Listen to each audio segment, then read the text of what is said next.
शेखर ई study में आप सभी का स्वागत है। प्रिय विद्यार्थियों, हमारे इस ऑनलाइन इंस्टीट्यूट के माध्यम से आप सभी को गणित और हिंदी विषय का आधारभूत तरीके से अध्यापन कराया जाता है, जिसमें कहीं अगर थोड़ी बहुत त्रुटि हो जाती है तो उसके लिए हम क्षमा प्रार्थी हैं और इस संबंध में आपके सुझाव आमंत्रित हैं। धन्यवाद।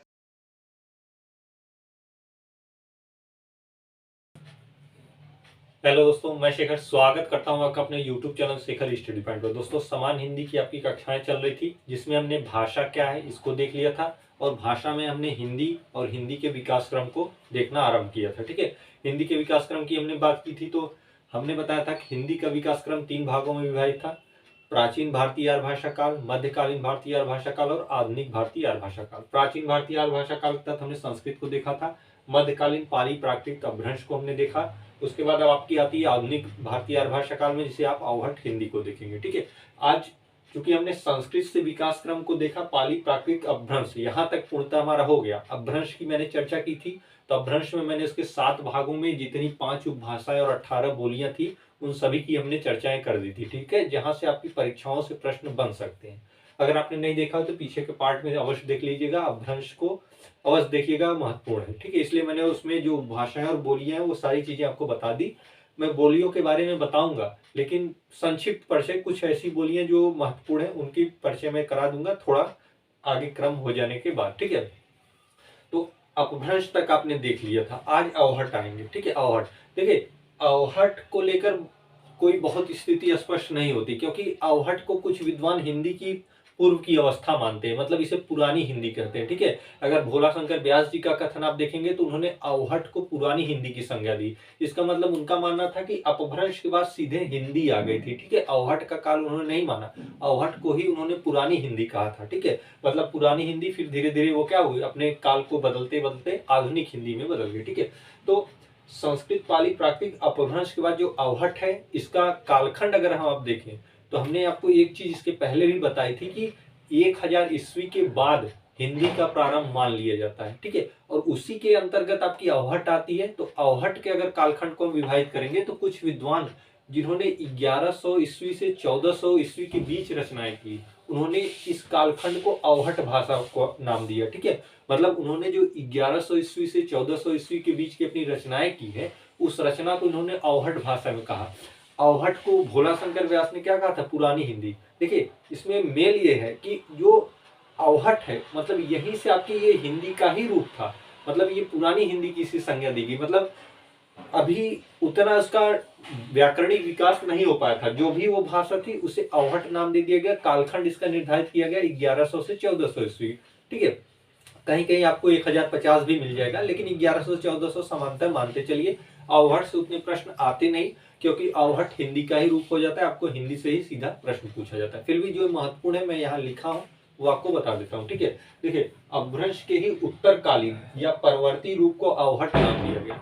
मतलब अपभ्रंश का उत्तरकालीन रूप और हिंदी का पूर्वकालिक रूप, दोनों के मध्य की क्या है, अवहट है। देखिए, उत्तरकालिक मतलब देखिए, कोई चीज जैसे यहाँ पे सपोज करिए ये है, इसके 3 भाग हो गए। ये क्या है, उत्तरकालीन है, मतलब बाद की अवस्था। ये क्या है, पूर्वकालीन है, पूर्व की अवस्था। ये क्या है, मध्यकालीन है। तो माना जाता है कि अपभ्रंश की उत्तरकालीन मतलब बाद की अवस्था और हिंदी के पूर्व की अवस्था क्या थी, अवहट थी। तो वही लिखा गया है, अपभ्रंश के ही उत्तरकालीन या परिवर्तित रूप को अवहट कहा जाता है।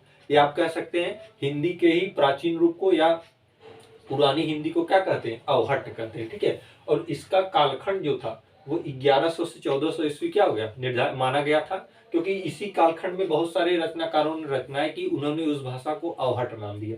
जैसे अगर हम देखें, संदेश राशक, मैथिल कोकिल की जो कीर्ति लता थी, या संत ज्ञानेश्वर की जो ज्ञानेश्वरी थी, ये आदि इनकी सारी भाषाएं क्या थी, इन्होंने अपनी जो रचनाएं ये की है इसको अवहट भाषा में बताया। ठीक है, देखिए, अगर अवहट शब्द का प्रयोग जब हुआ, अगर अवहट शब्द का सर्वप्रथम प्रयोग जब हुआ तो वो ज्योतिश्वर ठाकुर के वर्ण रत्नाकर से मिलता है। अगर आपसे पूछ दे कि अवहट शब्द का प्रयोग कहाँ हुआ था तो किसने किया था, तो ये ज्योतिश्वर ठाकुर के वर्ण रत्नाकर से इसका प्रमाण मिलता है अवहट शब्द का। और कालखंड 1100 से 1400 ईस्वी मानेंगे। इतने जो ये कुछ रचनाकार थे जिन्होंने इस कालखंड में रचनाएं की थी, उन्होंने इसे अवहट्ट भाषा का नाम दिया था, क्योंकि उन्होंने ये बताया कि ये रचना जो है ये अवहट्ट भाषा में। अब भोला शंकर व्यास की बात करेंगे तो उन्होंने क्या कहा था, अवहट्ट को पुरानी हिंदी कहा था, मतलब यहाँ से हिंदी उन्होंने प्रारंभ मान ली थी। ठीक है, तो मिला जुला के ये है कि अपभ्रंश और हिंदी के मध्य का जो काल था वो अवहट्ट था। इसमें अपभ्रंश की उत्तरावस्था और हिंदी की पूर्वावस्था को जोड़ा गया था, वही अवहट्ट था। ठीक है, तो अवहट्ट में बहुत कुछ खास नहीं, बस इतना आप जानते रहिए। बाकी इन सारी चीजों की जो अपने संस्कृत पाली प्राकृत अपभ्रंश को देखा, इसमें जो प्रश्न बन सकते थे उनको मैंने लिखवाया भी है। बाकी मैं जो आपको व्याख्या करके बताता हूँ उसे आप ध्यान से सुना करिए। ठीक है, उससे सुन के आप चाहे तो नोट भी कर सकते हैं कि इसकी कहानियां किस कड़ी में जुड़ी हुई है और किस तरीके से इसका विकास क्रम आगे बढ़ रहा है। अगर आप कहानियों को सुनेंगे तो बहुत बेहतर समझ में आता है।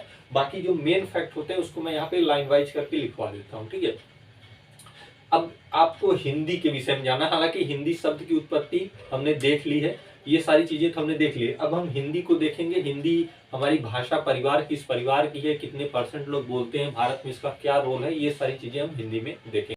देखिए, हिंदी के विकास के ओवरव्यू को आप देख लीजिए। हमने जो विभाजन किया, जो अभी तक आपको हमने बताया, ठीक है, उसके अनुसार देख लीजिए।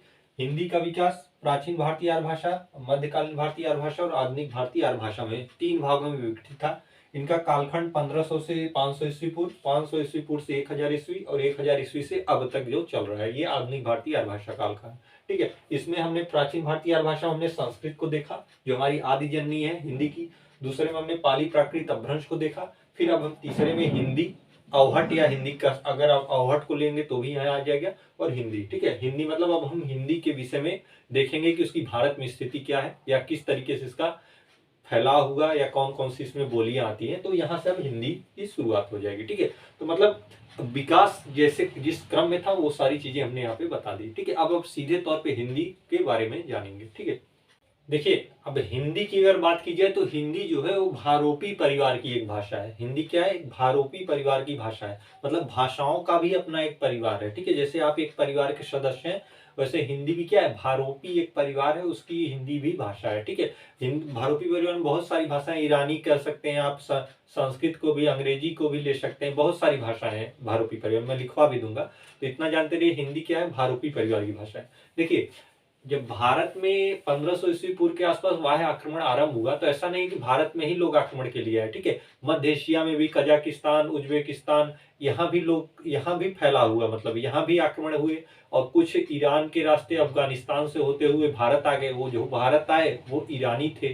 ठीक है, खैबर दर्रे से जिन्होंने प्रवेश किया था। ठीक है, मैंने ये चीज बताया है आपको कि यहाँ से मैंने एक ग्राफ बना के बताया था कि यहाँ से सर्वप्रथम प्रवेश होता है सिंधु नदी के तट से। तो भारत में तो ईरानी आए, इन्हीं के साथ के अन्य लोग क्या कहाँ गए, मध्य एशियाओं में फैल गए।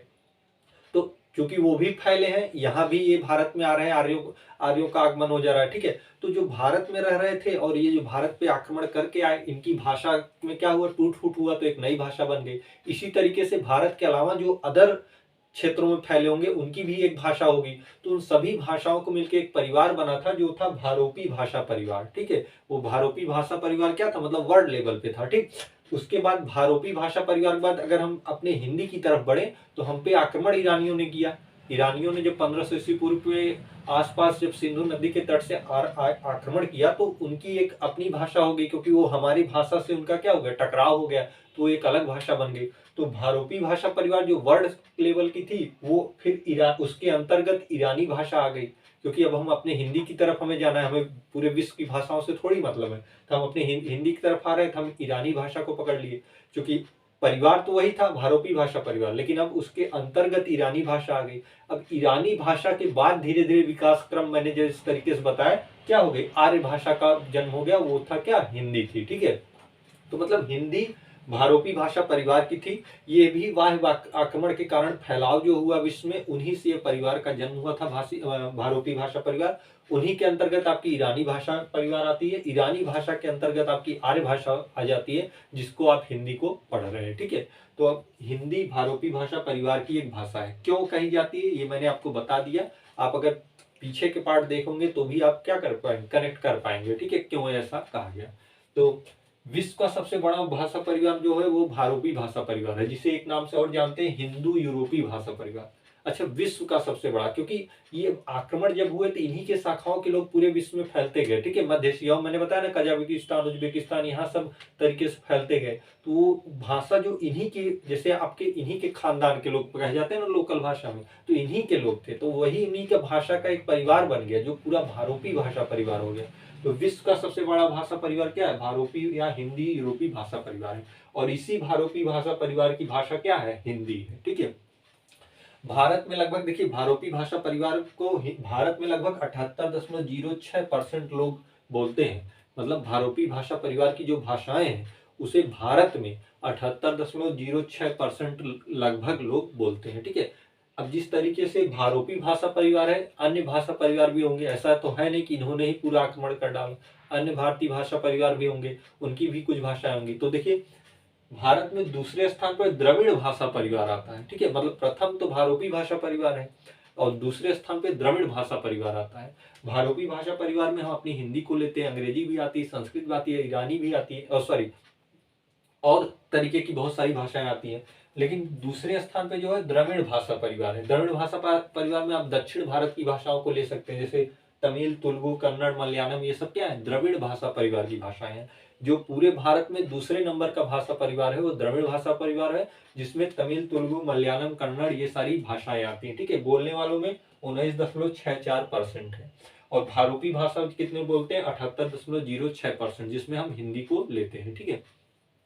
आइए कुछ और इस हिंदी से जुड़े तथ्य हैं उनको भी देख लें। जिस तरीके से मैंने बताया कि द्रविड़ भाषा परिवार में भाषाएं हैं तेलुगु, तमिल, मलयालम, कन्नड़, उसी प्रकार से भारोपी परिवार की भी भाषाएं, उन्हें भी जानते रहिए। मैंने बताया था अंग्रेजी, हिंदी है, संस्कृत है, जर्मनी, फ्रेंच, इटली, ये सारी भाषाएं क्या है? भारोपी परिवार की भाषाएं। क्योंकि भारोपी जो परिवार था वो वर्ल्ड लेवल पे था, तो उसमें इटली, फ्रेंच, जर्मनी, संस्कृत, मतलब अदर देशों की भाषाएं भी आती है, ठीक है। अब भारोपी से ही आपकी ईरानी भाषा, जो कि आक्रमण से आई, फिर ईरानी से फिर आर्य भाषा के रूप में हिंदी का जन्म हो गया, जो भारत के विभिन्न क्षेत्रों में फैलती गई, ठीक है।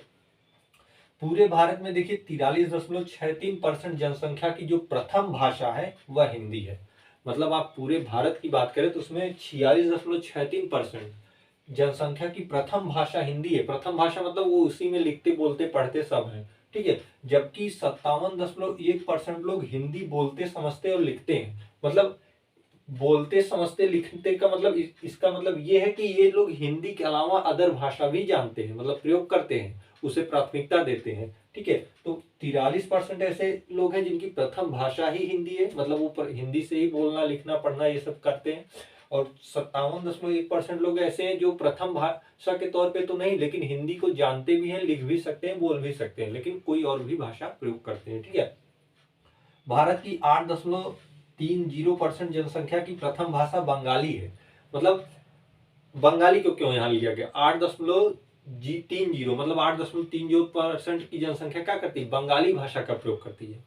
ये इसलिए यहाँ पे हमने दिया क्योंकि ये भारत की दूसरी सर्वाधिक बोली जाने वाली भाषा है, ठीक है। भारत की 8.30% जनसंख्या की प्रथम भाषा बंगाली है, जो भारत की दूसरी सबसे लोकप्रिय भाषा है, ठीक है। मैंने देखिए एक चीज और बताया था कि दूसरा भाषा परिवार जो है भारत में वह द्रविड़ भाषा परिवार है, और ये क्या है? भाषा है दूसरी, ठीक है। तो दूसरी लोकप्रिय भाषा क्या है? बंगाली है, जिसे 8.30% लोग बोलते हैं। ये भी पूछा जा सकता है, ठीक है। अगर पूरे विश्व की बात करें, अगर पूरे वर्ल्ड लेवल की बात करें, तो पहली जो सर्वाधिक बोली जाती है वो अंग्रेजी है। दूसरे नंबर पर चीन की मंदारिन भाषा है।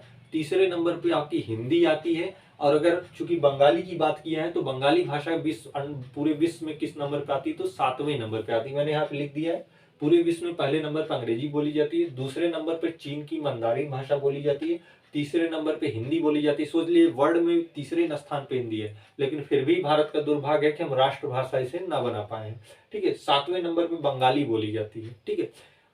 तो ये हिंदी से जुड़े जो तथ्य थे मैंने उन्हें आपको बता दिया है। अब हम भाषा हिंदी, जो भारत के विभिन्न हिंदी भाषी क्षेत्र हैं उनको देखेंगे, ठीक है। बाकी ये जो पॉइंट आपको परीक्षा में पूछे जाते हैं उनको मैंने बता दिया। हालांकि ये आंकड़े जो होते हैं ये लगभग में होते हैं, क्योंकि ये बढ़ते घटते रहते हैं, ठीक है। बढ़ते ही रहते हैं, घटने की बहुत कम संभावना रहती है।